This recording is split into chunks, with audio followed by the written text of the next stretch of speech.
Hi, welcome back to my channel. If you don't know me, my name is Sid. My room's a mess. I make a lot of punk and alternative DIY content, mostly short form, but that's gonna change today. Today we are going to be DIYing, upcycling, thrift flipping, whatever you like to call it, 4 items that I got at the thrift store. Now I didn't film any footage of me thrifting because the thrift store that I like to go to in Chicago is very small, and there are always people who feel like they want to stick their head up my butt. That's how close they get. It's a very packed, small thrift store, and it's overwhelming, and I don't want to burden the public with me like a camera. This is what I'm thrifting. No, so there is no footage of that. We're just gonna jump into the tutorials. I'm gonna show you what I do when I DIY. Let's start DIYing some stuff. Welcome to the studio floor. I'll put timestamps of each of the tutorials if you wanna jump around or there's something that piques your interest more. Let's get into project number 1. Project number 1, we need something knit, kind of like this. Although this is cute, it's not really my style. So first what we're going to do is we're gonna dye it black. Oh, you guessed it. You see this really awesome detail where we have all these holes. And this is where we're gonna be adding our hardware. All right, so let's get this dye bath going. Step number 1 for dyeing clothes, wear rubber gloves. And I'm probably not gonna do that, and I regret it every time. And then we need to fill a bucket with very, very hot water. You can see right here, I have 3 pots of water getting to a light boil. I usually wait until it just starts bubbling and then I'll stop. All right, we're outside and it's very loud out here, so I hope you can hear me. Can you hear me? When the water is done boiling, I'm gonna dump it into this plastic bin.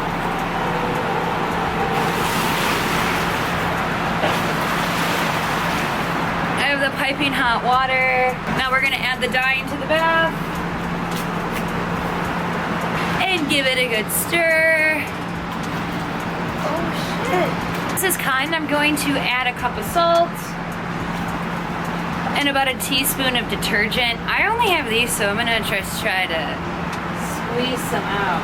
And now I'm gonna put my clothes in the bath for about, I don't know, 40 minutes maybe.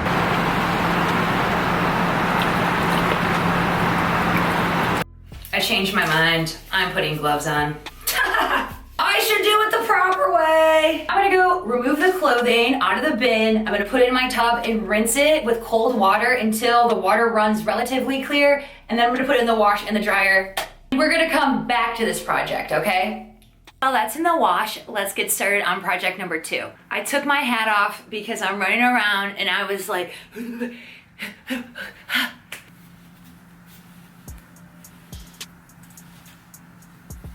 we're gonna cut out the inner lining. So I turned my dress inside out. Wherever the lining is connected to the lace, I am just going to cut alongside it. We really wanna make sure that we're not cutting through the outer lace portion. I like using very little scissors. I believe these are called embroidery scissors. These help just to make very delicate cuts. I have a lot more control with a smaller pair like this.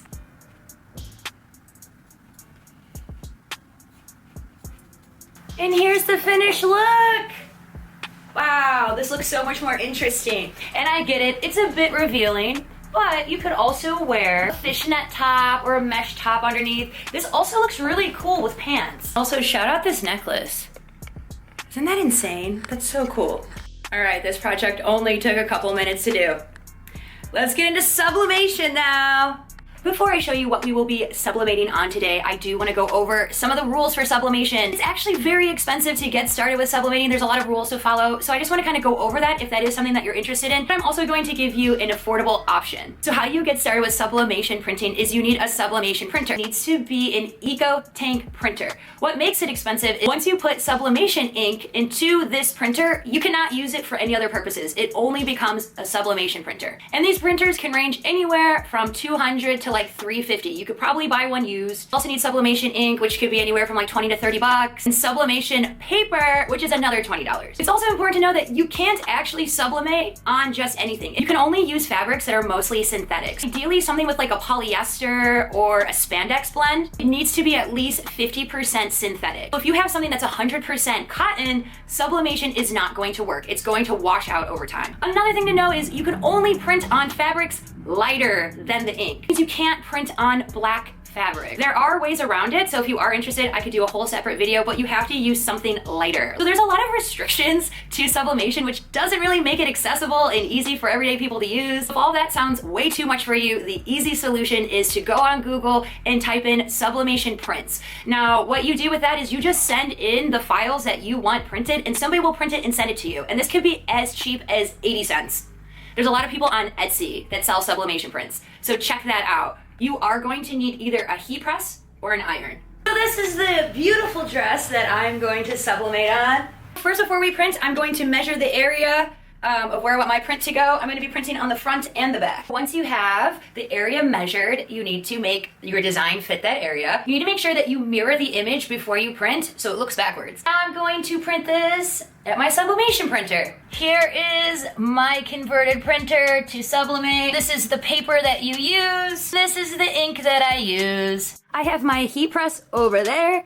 I'm preheating to 375, but before I press it, I'm going to stick some cardstock underneath just to protect the ink from seeping through the second layer. Here is my printed front piece. I'm going to put the print side down. You don't need this step, but I like to do it. I like to use some heat-safe tape to just hold it in place. When you press it, you don't want to slide. You'll have your ink smear all over the place. You just want to press, and if you have another area, you're just going to lift it up and then press. Do not drag it. 30 seconds. Lift it up. I'm going to push it on the other side. And now I'm just going to carefully lift this up in one go.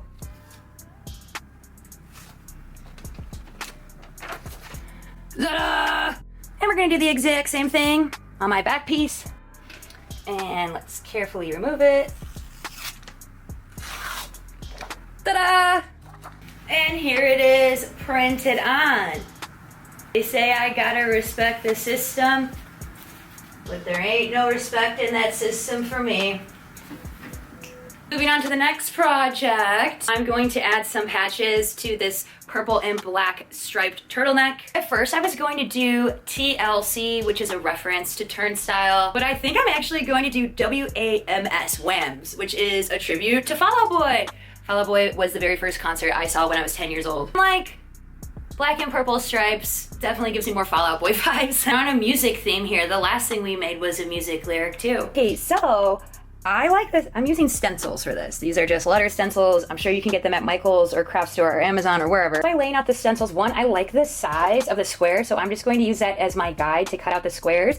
And I was going to do black patches with white lettering, but I think it kind of looks sick with the white. So I think I'm gonna switch. Scrap piece of white denim. So what I'm gonna do on the back side is just like trace the size that I want for my patches. And again, this is on the back side, so it doesn't really matter that I'm tracing with pen. We're gonna cut those out. Now that I have my little denim rectangles cut out, we're going to start painting on the letters. Now for painting on the letters, preferably you want to use fabric paint, but if you don't have fabric paint, you can use acrylic paint. When acrylic paint is applied to fabric, it can dry kind of scratchy. So if that bothers you, you could always get like a acrylic paint fabric medium, and you would do half acrylic, half of this, and it will prevent it from kind of having that scratchy feeling. These are patches. Like I would recommend using something like this if you're doing a really big piece, maybe on the back of a jacket. So if you don't care about your patches just being a little scratchy, you can just use acrylic paint. I'm going to be using fabric paint, specifically Speedball. I'm going to apply my stencil. I'm using a brush or a sponge, and when I go in, I'm just going to dab the paint on. If you swipe, you risk getting the paint underneath the stencil and it'll kind of smudge, so you just want to make sure that you're just dabbing the paint.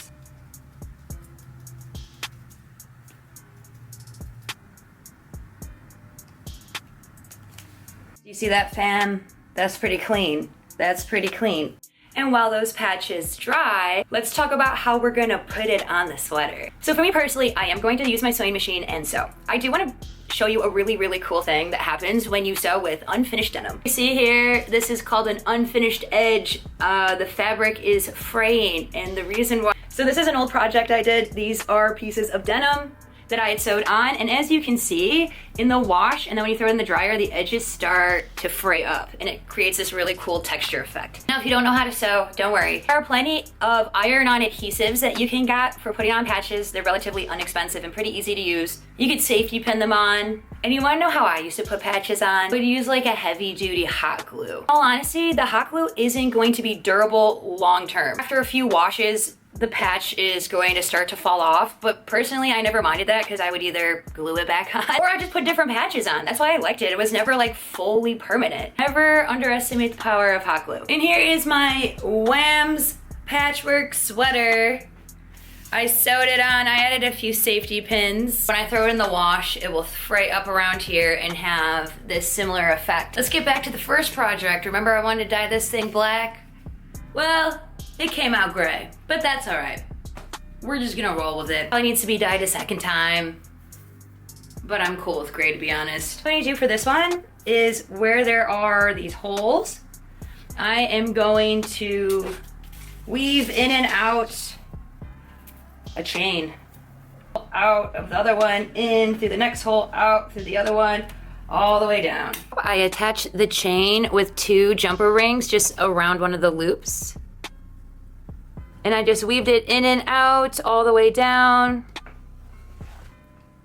And then down near the bottom, I go all the way down, made a loop here, came up from the top, went all the way down, did a bigger loop, and then connected it again at the bottom with 2 jumper rings. And here's the finished look with the chains. It'd be really cool if I could get it to be black, so I'm gonna try to re-dye it again. I also think it'd be cool if I did some detailing down the middle, but I ran out of chains, so that'll have to be a project for a different day. Oh, I'm so sweaty from all these DIY projects. If you like the things I make, be sure to check out my Depop, which is O2AK. All right, thanks for watching and for DIYing some stuff with me. Let me know which one was your favorite, and if there's any project that you want to see in the future. I'll see you in the next one.